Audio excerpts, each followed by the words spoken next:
You are listening to Jonesy and Brown on the Lance J Radio Network. What's going on, everybody? You are listening to the Lance J Radio Network. Get that man's name right, man. Get that man. That man let us host this show. He'll get over it. I know that man my whole life. I hear you. We'll be all right.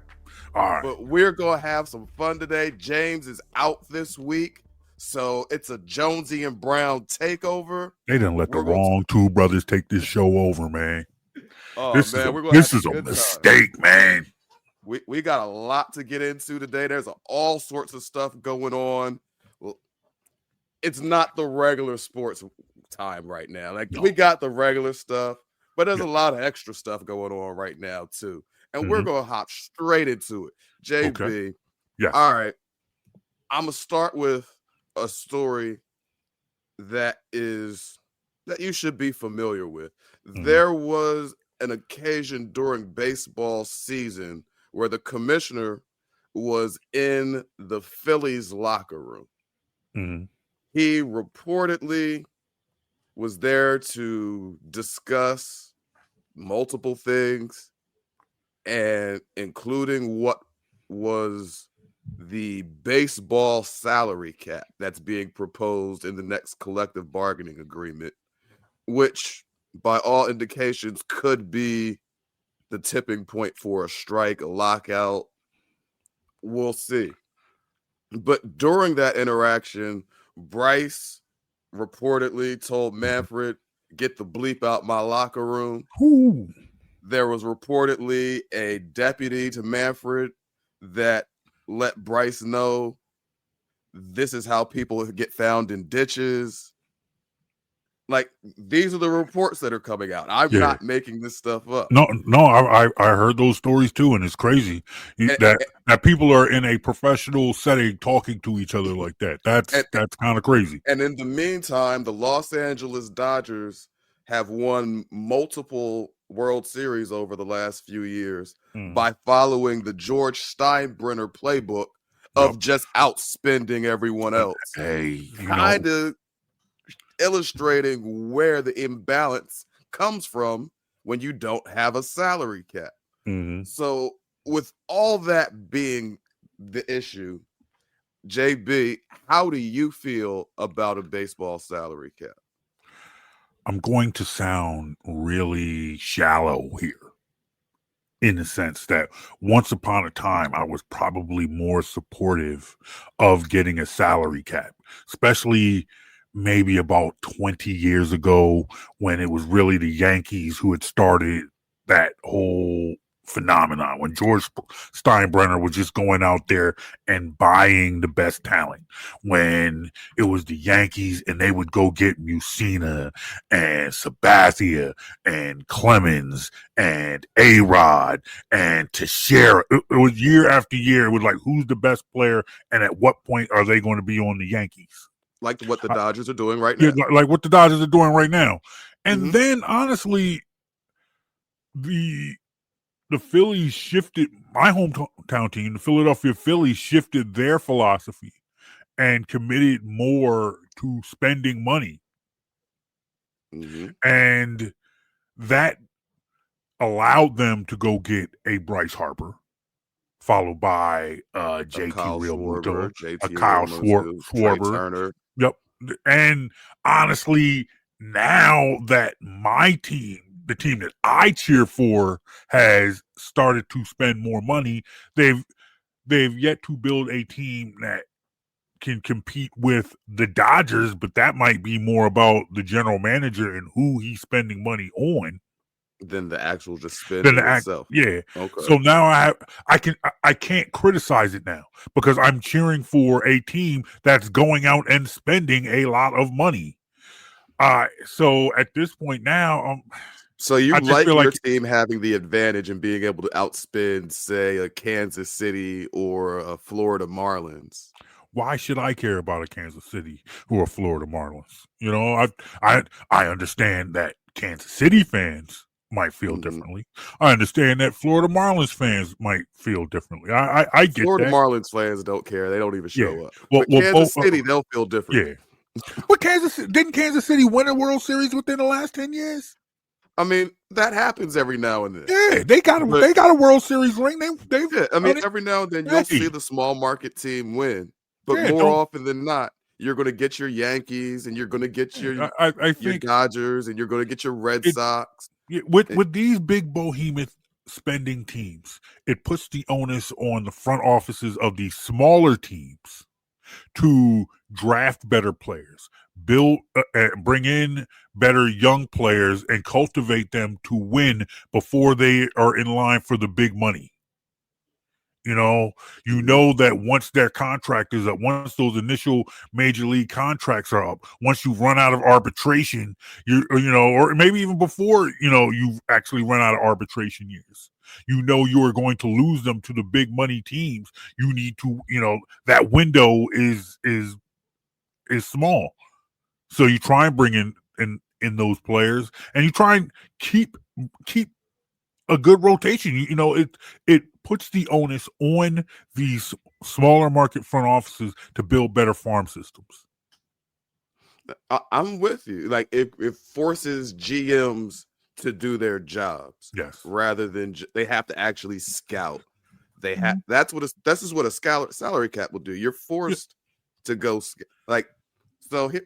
Here's the thing: it's as I'm thinking about it and workshopping it in my brain, the salary cap forces those big money GMs to become better at their jobs. Yeah. Whereas not having a salary cap forces the small market GMs to be better at their jobs.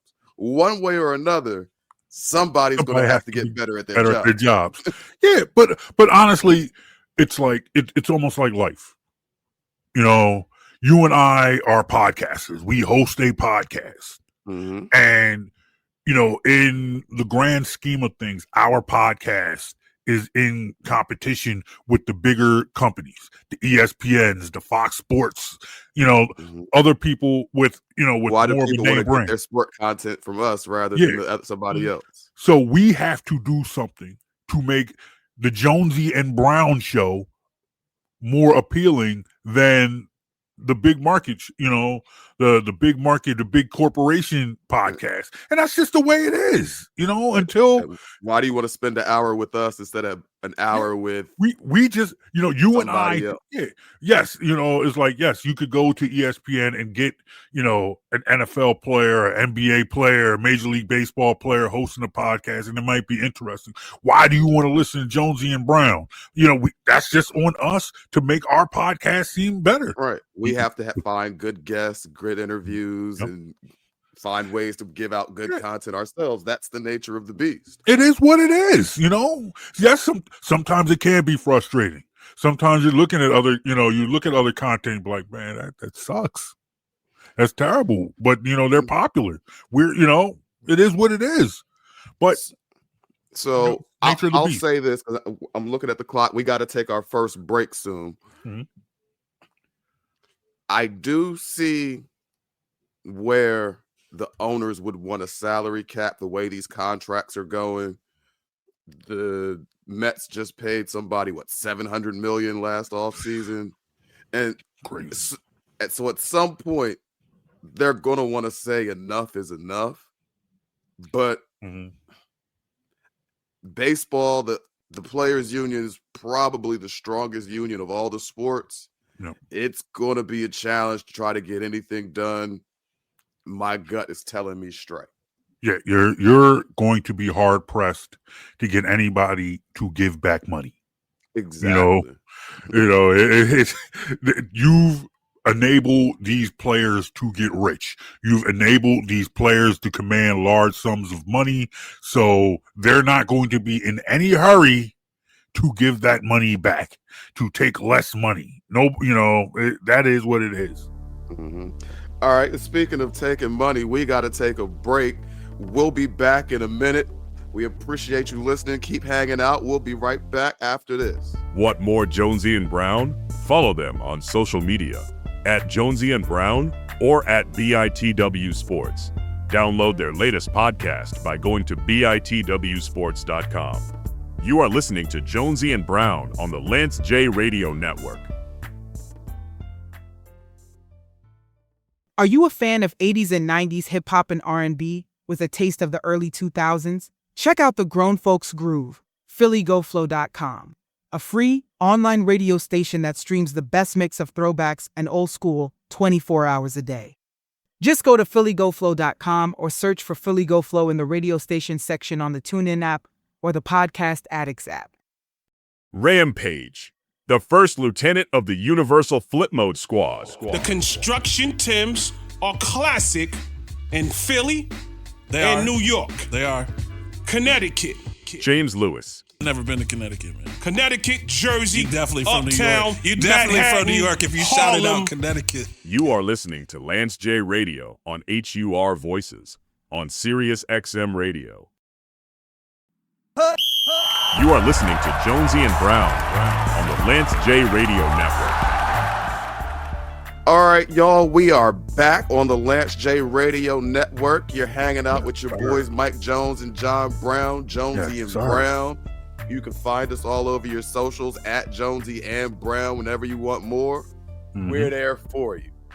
Anyway, we're gonna get into it a little bit in this segment. JB, a couple years ago, we all remember former NFL player Antonio Brown ripping off his jersey, trotting through the end zone, waving at fans, and we're all laughing. It's a joke. This guy's a head case, this, that, and the other. Fast forward to now, we've kind of seen him devolve over the years to the point where he was recently arrested on attempted murder charges in an incident connected with an alleged shooting outside of a nightclub. And at the same time, over the last few weeks, we've also seen Cowboys rookie defensive end, a mere couple days after scoring his first NFL touchdown, take his own life.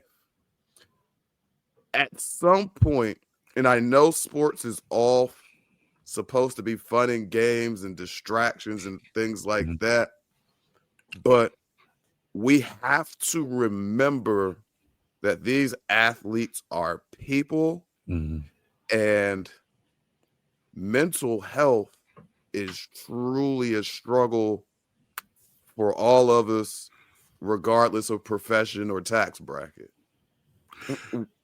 I'll start with this one. What was the first thing that went through your mind when you heard about the Marshawn Nealon story? Oh, it was crazy, first, and it's unfortunate because we've now gotten to a point where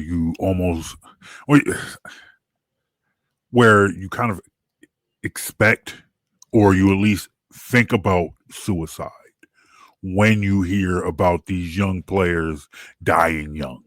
You think about, your mind goes to one, some sort of physical exertion at some point, like maybe a heat stroke or some sort of physical ailment, and then after that you think suicide.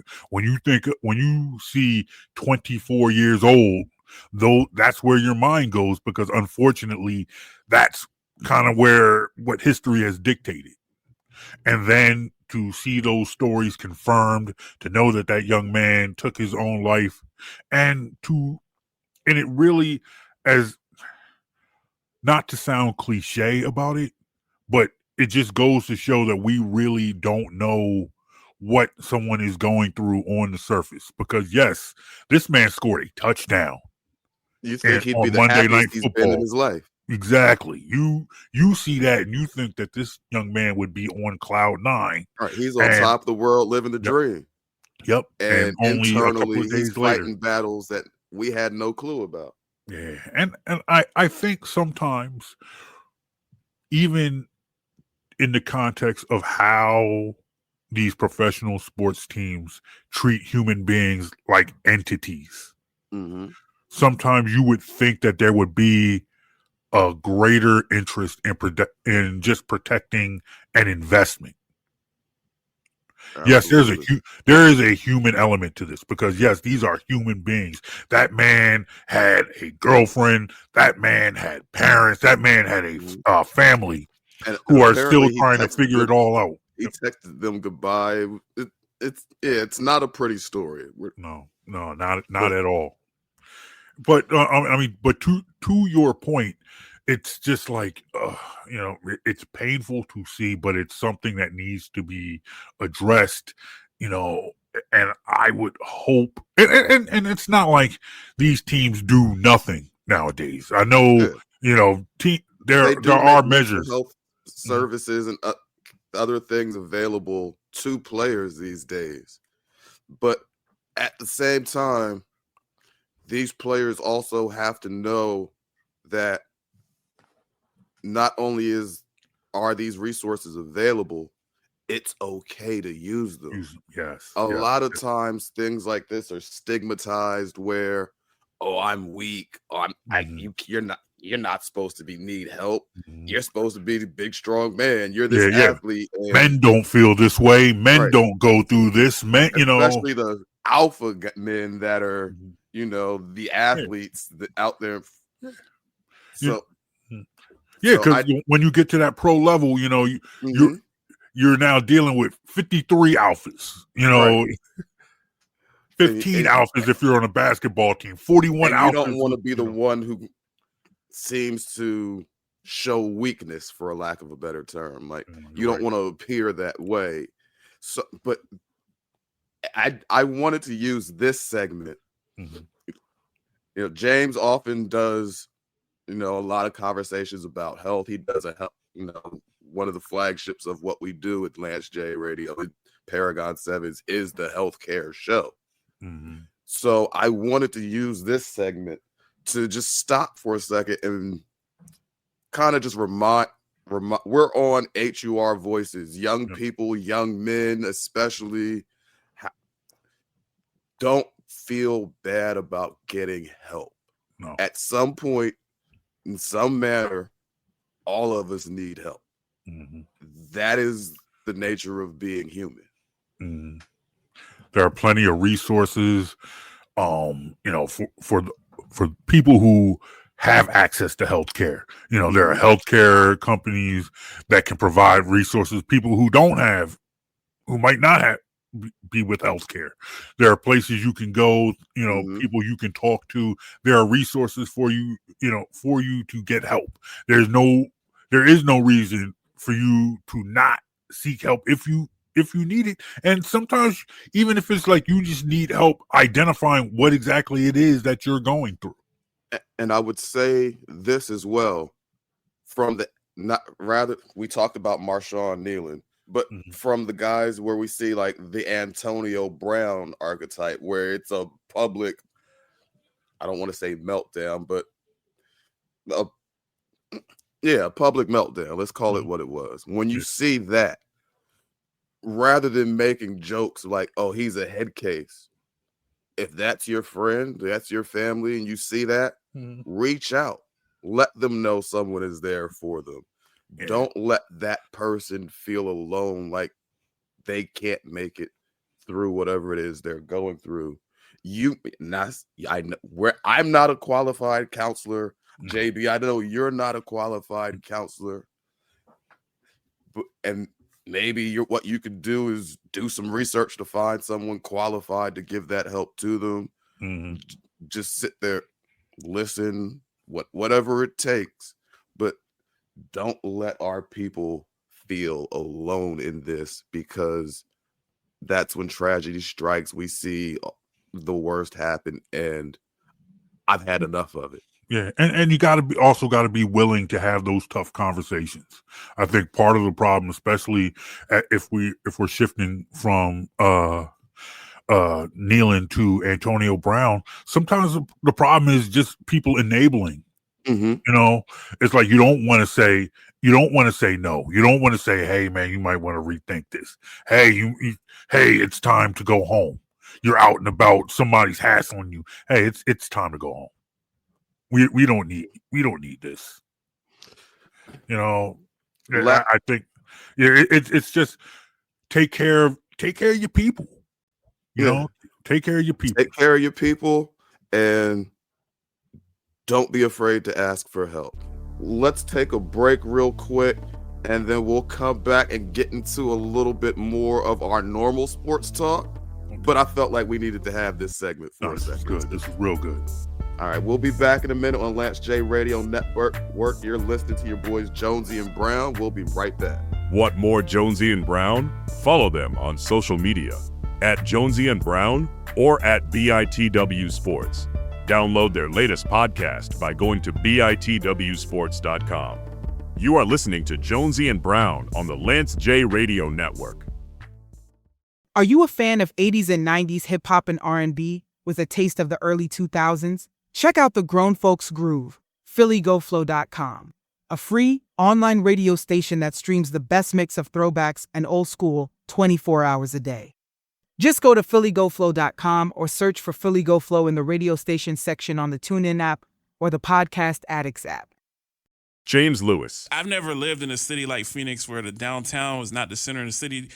What's popping is out in Scottsdale. That's where everything's popping. That's where all the 5-star restaurants are in Scottsdale. The best clubs in towns are in Scottsdale. The best spas are in Scottsdale. If anything, they need to build the arena in Scottsdale and move everything from downtown out to Scottsdale. You know, they building the White Castles. Then you have an elite in franchise. Scottsdale.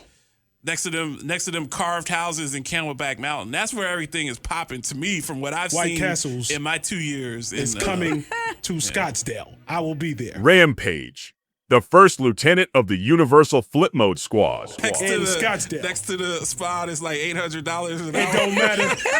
It don't matter. burger. I'm up in that piece. You are listening to Lance J Radio on HUR Voices on Sirius XM Radio. You are listening to Jonesy and Brown on the Lance J Radio Network. What's going on, everybody? We are back. You've been listening to the Lance J Radio Network. It's Mike Jones and your boy John Brown hanging out with you for the hour today. We got a guest joining us for this segment. We've already been talking about a lot of crazy stuff that's going on in the sports world right now. And it keeps going. There's always more. And to kind of help us understand what's going on, from Fox Sports The Gambler, we've got Roy Burton joining us. Roy, how are you? Gentlemen, JB, Jonesy, how's it going, my friends? Real good. You see how we do. We were invited as guests on this show, and we just bring our own people. We just brought an entourage. We were invited guests ourselves, and we just added people to the party. You see how it is. I would say, like, It's a John, Jonesy and Brown takeover. Mm-hmm. Yeah, John's the guy you invite to your house for the cookout. Yes. And then he brings all his cousins. Yeah, you know yes. what I mean? Like, Absolutely, have done that. And none of them bring anything. You know, No. like John. I brought my appetite. I was gonna say John will bring the bottle of liquor, but his cousins ain't bringing nothing. You know, they're just kind of hanging out. And then I'll drink the liquor myself. No, but thanks for having me on, guys. I appreciate it. No problem, man. Oh man, so Roy, let's go ahead and hop into it. What comes to mind when I say the names Clayson Ortiz? Yeah, so I guess, I hate to be this guy, but baseball, it seems like we have a problem, right? We have yet another gambling scandal, in the world of professional baseball. This one involving It's two not pitchers. just the NBA. Nope. Yeah, not just the NBA, not just the NBA, not just the NFL. We got baseball involved in it now. Two pitchers from the Cleveland Guardians, Emmanuel Clase, Luis Ortiz, who took bribes from bettors to throw specific pitches over the course of a couple of seasons. Most notably, it happened last year specifically as well. Those both guys got suspended in July when it kind of came to light. But this isn't new. Like as you just said, Jonesy, this isn't new. Like we talked about, last couple of weeks. We had the whole case with the Terry Rozier. And Chauncey Billups and, involved a lot of other guys. Now, we have this baseball scandal. Yeah, exactly. Damon Jones. And now we have a baseball scandal to talk about. So, I guess, the more money that we see kind of get poured into the sports betting, I think the more we're going to see cases like this. So, I'll tell you guys right now, like, I don't think anything, we should be surprised by this kind of thing, because I think we'll see a lot more of these coming up. Is this, I'm sorry. Go ahead, JB. Is this pretty much a case now that you can't put the toothpaste back in the tube? We've now opened up sports betting. Sports betting is now a thing. Now we can't go back. At once, before, it was banned. People were, keeping that separate from sports was one thing, but now, it's all over. And is it too late to stop it? You can't stop it. Is that the case? Yeah, I think that's where we are. Like the genie's out the bottle, right? Like we see every time you turn on, any sports related programming at this point, like it's all sponsored by all these books, right? Whether it's FanDuel or whether it's DraftKings or we saw ESPN got in bed with Score. Now they're kind of getting back into bed with DraftKings. All these there's just so much money in sports betting that the toothpaste is out of the tube, as you say, JB. It's and we're probably maybe a decade out from it being legalized in the majority of states. Like it's only in a handful of states legally as of right now, but I think we're going to get to a point where maybe 10 or 15 years from now, most US states are going to be, have legal sports books. Because there's just a lot of money in this, right? Like everybody sees the money when it comes to the sports betting. And I don't know if you guys saw in the state of New York just last month, and just for October, there were $2.6 billion wagered on sports just in the state of New York. Just for a single month, right? One state, 1 month. Ain't nobody giving that back. Right. Ain't nobody giving that back. Imagine if the Mets were in the World Series, right? Imagine if the Mets didn't stink, right? Imagine if the Yankees had a run. Imagine if the Giants were better than they were. Like imagine how big that number could have been, in New York. So yeah, that kind of number, like those numbers are just too crazy to ignore. So there's a lot of money out there, and we're just at a point where we just kind of need to kind of mitigate any cases like this from happening in the future. So with this case, just to be clear, this was not like a one-time isolated incident. This was something that continued over the course of time. Yeah, there were several incidents where Class A, I'll use Class A as an example. He would kind of be conspiring with bettors. He would actually be on the phone with guys like during the game, and the bettor would say, "Hey, he's like, hey, when I come in the game, I'm going to throw my first pitch is going to be a ball, or when I come in the game, my first pitch is going to be under." They had under like mile per hour. You can bet on miles per hour, like over under. So he's like, I'm going to throw, a ball that's going to be, less than 87 miles per hour. Like he would be on the phone with these guys. And then 10 minutes later, he'll get the call from the bullpen, come in, and then literally manipulate the game based on, what he described with the bettor. So, and this happened multiple times. Like this happened multiple cases over multiple games and multiple years. So yeah, this wasn't a one-time thing. And, it's kind of, it's crazy, right? Because it's like Class A last year, third in the league and, third in the Cy Young voting in the AL, right? Sub 1 ERA. Like the man's making millions of dollars. And he's still, he still finds it within himself. Like he's still motivated enough to say, hey, you know what? I can make an extra 20,000 on the side, 30,000 on the side by dealing with a couple of bettors in the Dominican. So yeah, so this is a really big issue that I think people need to pay attention to. Did you say this went on for years? Yeah, a couple. I think it started in 23, and then it continued until through last year. Last year is when the real red flags kind of lit up because again, like these guys, like Class A specifically, like again, he's a Cy Young caliber pitcher. He's sub 1 ERA, and you see these major sports bets. These big time bets are coming in on a guy with impeccable control. Throwing the ball in the dirt all the time, right? It's like wait a minute, it's like you, sir, probably in line for a $20 million payday, down the road once you kind of get away from team control. And, you're throwing pitches way out of the strike zone. Like you're bouncing pitches, you're throwing stuff that you typically don't do. Like those red flags kind of come up. So I think that's how they ultimately got caught. So essentially this isn't even like a run of the mill pitchers struggling to make the rotation, right. Up and down up and down from the minors to the this was a quality pitcher. When you're talking about a Cy Young candidate, that means you are one of the best pitchers in the game, and you are on your phone in between innings saying, "Yeah, bro, I'm about to throw this stuff." To put that in perspective, Taijuan Walker, who could not get into the Phillies rotation except by injury this year, makes close to $20 million a year. Right.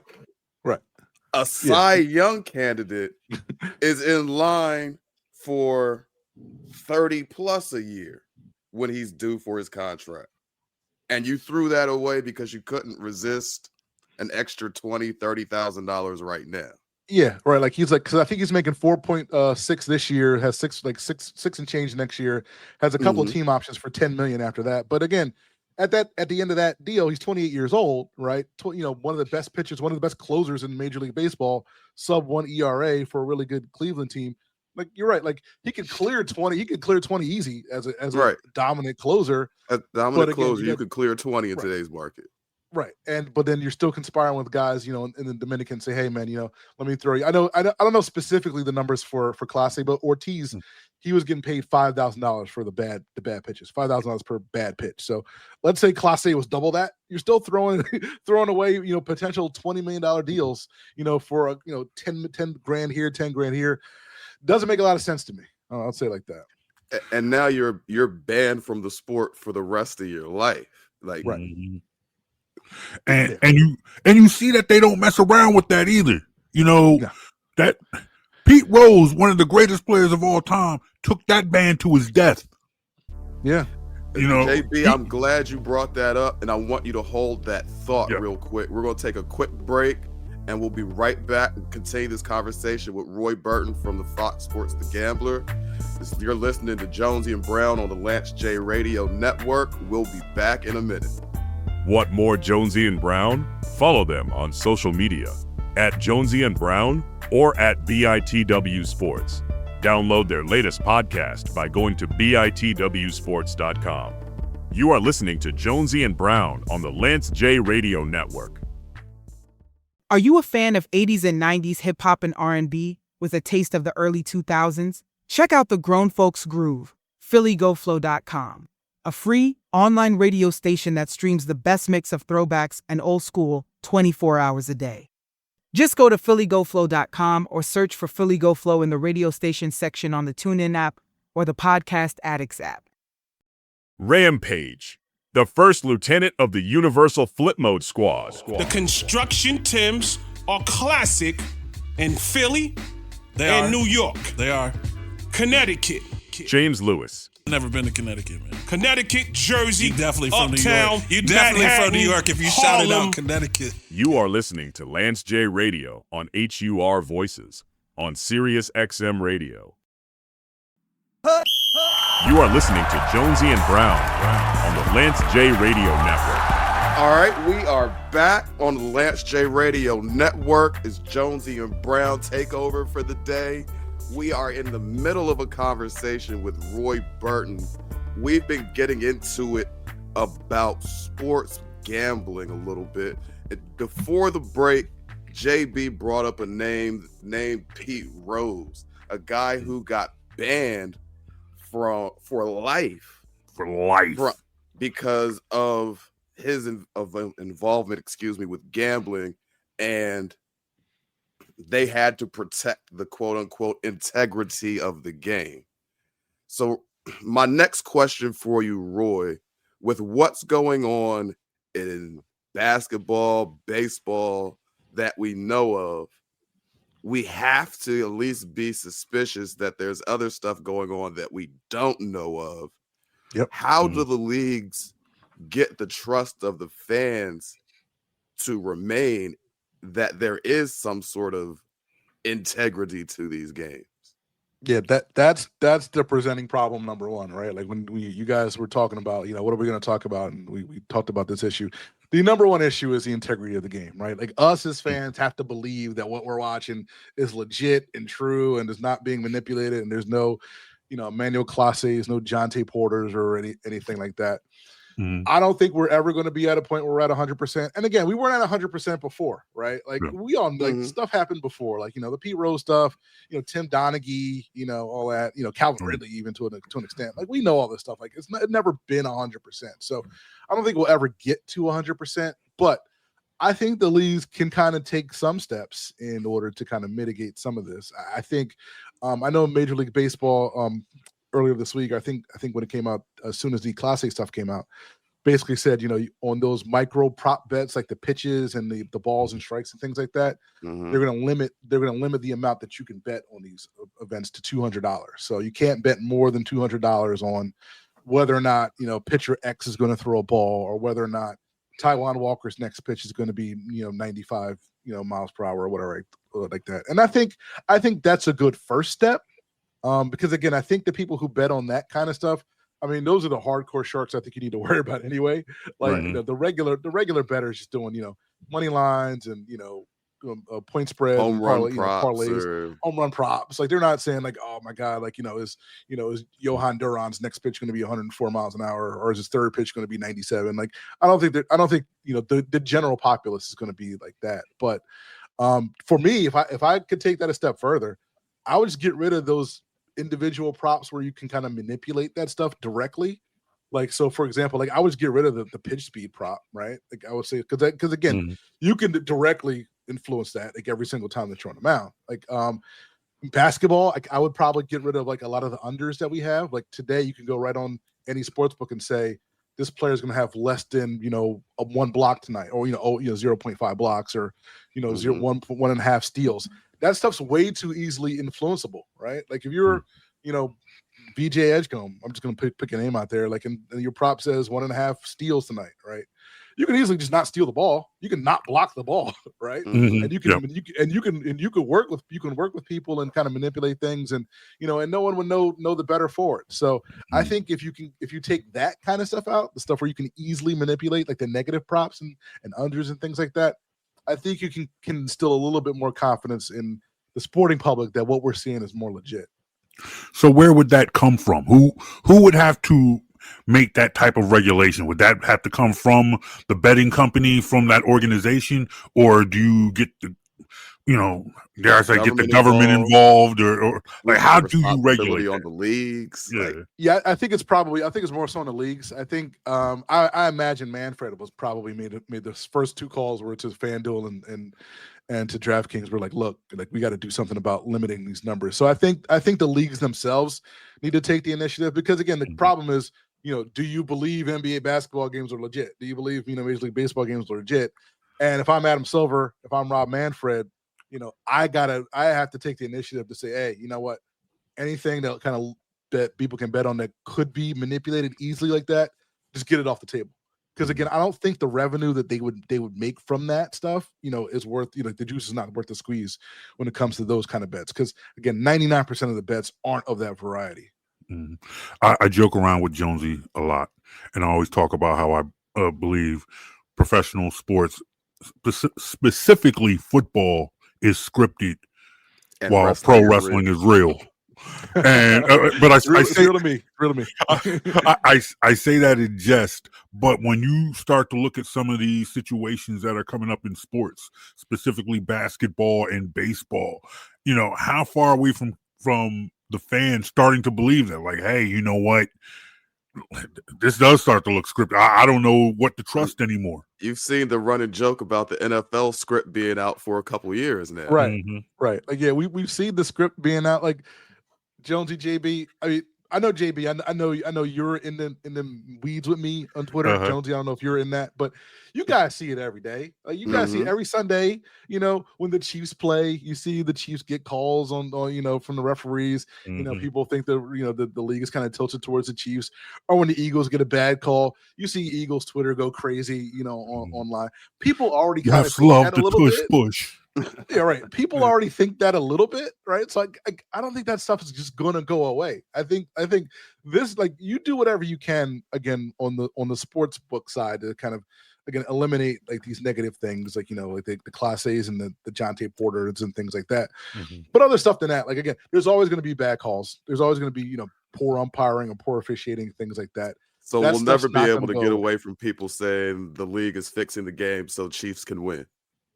I don't We're think just stuck with that. Yeah, I think we are. Like, I seriously, until the Chiefs stop winning, I think we're kind of stuck with that. Because again, like, there's always going to be, like the NBA has the last 2-minute report where we see all the bad calls the refs make, and then every day after every baseball game, we see all the balls and strikes that every umpire missed. So there's always going to be that thing in the back of people's minds, especially people who are like online. who see all this stuff. Like there's always going to be that thing in the back of their mind where their favorite team is getting the wrong end of the shaft because of XYZ. Like I think that's always going to exist. Before we wrap this segment up, one last question. I'd ask you to speculate a little bit. Mm-hmm. Do you think that this is a relatively newer problem or something that's just getting caught more because we're able to track it through legal sports books? I think it's something that kind of just gets caught a lot more than it's easier to catch because you have a lot more eyes in this. Because we talked about in the last time, and there are billions of dollars in this industry, right? And like the sport, like if the one thing the sports books don't want to do is that they don't want to get beat for any of these dollars that are flowing through or flowing around these different states. So they have people who are kind of looking at the trends and looking at money that's going to be in place on these things. Again, we saw the sports books caught the Clase Ortiz thing. The sports books caught the Jonte Porter thing, where Jonte Porter was just leaving games early and things like that, and missing threes on purpose. Those were caught by the sports books because again, like there's way too much money for these sports books are dealing in, and for them to like just let a couple of $100,000 here, $100,000 there go. So so I think again. I think it's the more that we see this and the more expansion that we're going to have in sports gambling, we're just going to see more of this. And, it's just going to be, up to the sports books to kind of catch that going forward. All right, real quick, let people know where they can find you. How can they get in contact with you? Oh, yeah. You can catch me on Twitter at the BS line. You can also listen to me every Sunday, 11 to 1 on Fox Sports The Gambler, count down the payout. Myself and John Jansen break down all the news in the world of the NFL leading into each and every week. So you can check me out there as well. And you can catch me every now and then on Jonesy or Brown when they allow me to the cookout. I appreciate the invites when I get them. So I'm glad to be part of this show as well. Hey man, the link works. You're welcome every time. Just you're allowed to crash the party. You are whenever you feel like it. You are the family member who doesn't have to knock, man. Yeah, that is who you are. You come up, you pour yourself, you make yourself a plate whenever you smell something good cooking, man. You always got an invite around here, brother. The bottle of Henny's on me, JB. It's on me. Is that the LeBron bottle? Do not threaten me with a good time, brother. Oh, man. All right, Roy, I appreciate your time very much. We're going to let you go. We got to take a break and, pay the bills and all that good stuff. Everybody, please Why we gotta, this is not our show. Why do we got to pay the bills? Because the show, it's how the business works, Jay. I guess. You know how it works. We're going to break. We'll be right back. More Lance J Radio in a minute. Want more Jonesy and Brown? Follow them on social media at Jonesy and Brown or at BITW Sports. Download their latest podcast by going to bitwsports.com. You are listening to Jonesy and Brown on the Lance J Radio Network. Are you a fan of 80s and 90s hip-hop and R&B with a taste of the early 2000s? Check out the Grown Folks Groove, phillygoflow.com. A free online radio station that streams the best mix of throwbacks and old school 24 hours a day. Just go to phillygoflow.com or search for Philly Go Flow in the radio station section on the TuneIn app or the Podcast Addicts app. James Lewis. I've never lived in a city like Phoenix where the downtown was not the center of the city. What's popping is out in Scottsdale. That's where everything's popping. That's where all the 5-star restaurants are in Scottsdale. The best clubs in towns are in Scottsdale. The best spas are in Scottsdale. If anything, they need to build the arena in Scottsdale and move everything from downtown out to Scottsdale. They building the White Castles. Then you have an elite in franchise. Scottsdale. Next to them carved houses in Camelback Mountain. That's where everything is popping to me from what I've White seen Castles in my 2 years. It's coming to Scottsdale. I will be there. Rampage, the first lieutenant of the Universal Flip Mode Squad. Next to the spot is like $800 an hour. It don't matter. It don't matter. Burger. I'm up in that piece. You are listening to Lance J Radio on HUR Voices on Sirius XM Radio.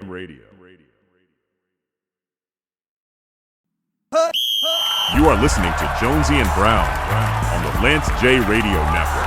All right, we are back. It is our final segment today with Jonesy and Brown takeover on the Lance J Radio Network. You really think they'll let us back? Well, they don't like Lance is your man. I mean, James Lewis, that's your man. I mean, I've talked to him a couple of times. I think we have a pretty decent relationship, but James is your man. Do you think he'll let us back in here? JB, I'm gonna tell you a secret. What's up? I'm a part owner of the show. He doesn't have a choice. Oh, see, that's why I've always been nice to you. That's why I'll let you win most of the arguments. That's why see, you always thought it was because like you're smarter than me or you know more than me. I'm like, nah, man, I need this. I need these opportunities, man. But this has been cool, man. Being on HUR, man. I get to brag to my brother and sister. My brother and sister are Howard grads. So I'm like, hey, man, I'm on HUR Voices. I'm down in D.C. And then your brothers will be like, yeah, and I'm on TV every day. Yeah, pretty much. pretty much. And then that'll be it. Hey, you're a celebrity family now. I get. I'm still. He's Michael. I'm like, I'm Jermaine. It is what it is. I've accepted it. It's all good. It is all good. Hey, man. Imagine we started years ago. We did, yeah. We did. I mean, it's on the internet. Now we're all serious, having a good time. This is fun. Yeah, we had to figure out a way to get back on here more often. That's the problem. How do we get the Jonesy? How do we get the Jonesy and Brown takeover back next week? Maybe next month.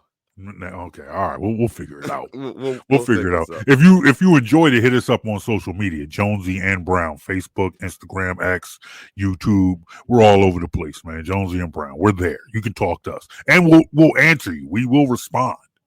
JB, we're in our last segment. I got one question for you. Okay. Before we get out of here. Okay, what's up?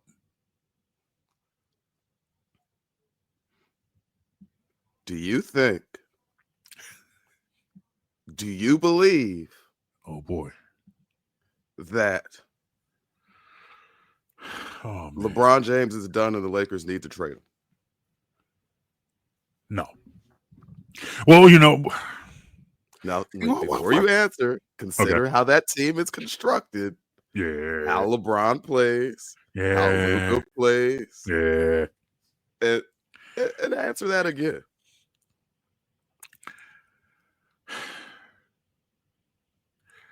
Do I believe he's done? No. Okay. I don't believe he's done. I do believe. Do I believe he's done being the king of basketball, the best player on the planet, the best player in the league? Oh, that's done. He's not the best player on his team right now. Yeah. I think, but I think still, I still think, 40-something LeBron is still better than a lot of guys in the league. And there are teams that he could help with just with his style of play. So I would say this. 40 might not be the Lakers, but 40-something-year-old LeBron is better on the offensive end than a lot of people. What made LeBron special in his prime was that he was able to be that effective on the offensive end while locking down the best players on the other end of the court. He can't do that. He can't do that. Yeah, no, he can't. And Luka's not known for defense. Austin Reeves will try hard, but he's not known for defense. If those three guys are your perimeter together, they're like the basketball. They're like the basketball Dallas Cowboys. Well, they'll go out and they'll score a lot of points. They'll get buckets. Like you watch the Lakers, it's going to be showtime. Oh, yeah. The problem they've been is playing well without LeBron. Yes, but he's also recently been cleared to resume on-court activities from his sciatica. So we're going to have to find out how this thing is going to work in LA. And it might, well, I just feel like I don't want to see a LeBron James hanging on just to be hanging on. Whereas you've now seen where he is now changed that narrative. 50-year-old LeBron on one knee, limping up the court. I don't know. I'll put it to you know what? Know who I don't want LeBron James to be? Michael Jordan, Paul the Pierce. Wizards. I don't want him to be Paul Pierce. I get it. I thought you were going to say Jordan with the Wizards. No, because quite frankly, Jordan with the Wizards was better than Paul. Jordan with the Wizards at the end was still better than Paul Pierce at the end. With the Wizards? Yeah. Jordan, Wizards Jordan was better than Clippers Paul Pierce, Wizards Paul Pierce. You know, I don't want LeBron James to be end of career Vince Carter. That's what I don't want. Where here he is at one point in time the greatest player in the game. Someone you could legit have I'm not getting into any GOAT conversations right now. No, but what I'm saying is what you're making. Yeah, he's someone you could put in a GOAT conversation. I don't want to see him on random teams. You know, I don't want to see Dallas Mavericks LeBron. I don't want to see Atlanta Hawks LeBron. Right. Do you sometimes watch that 7 p.m. in Brooklyn podcast with Melo? When they talk about players with ugly jerseys because they just got random numbers. You don't want to see that version of LeBron. Exactly. I don't want to see LeBron wearing 65 for some team. You know, that's all. You know, I want LeBron is a Laker. He's a Laker. Say what you want about the bubble. He still won a championship with the Lakers. It goes in the record books as a championship. I would like to see it end with the Lakers. You know, I know that man doesn't have much left in the tank. And I know. I mean, he knows at his age and into his 40s now, 23 years in the league, there's not a whole lot left. It's a young man's game. It's a grown man's game, but it's also a young man's game. Yeah. And at some point, the old cliche, father time is undefeated. Yep. And you're right. And LeBron has been blessed enough to see himself. He's one of the few players who can say, hey, at one point in time, I was the youngest guy in the league. Now I'm the oldest guy in the league. You know, there aren't too many people who can hold that, you know, who hold both of those titles. I was the kid. Now I'm playing with my kid. Exactly. It's an immaculate run.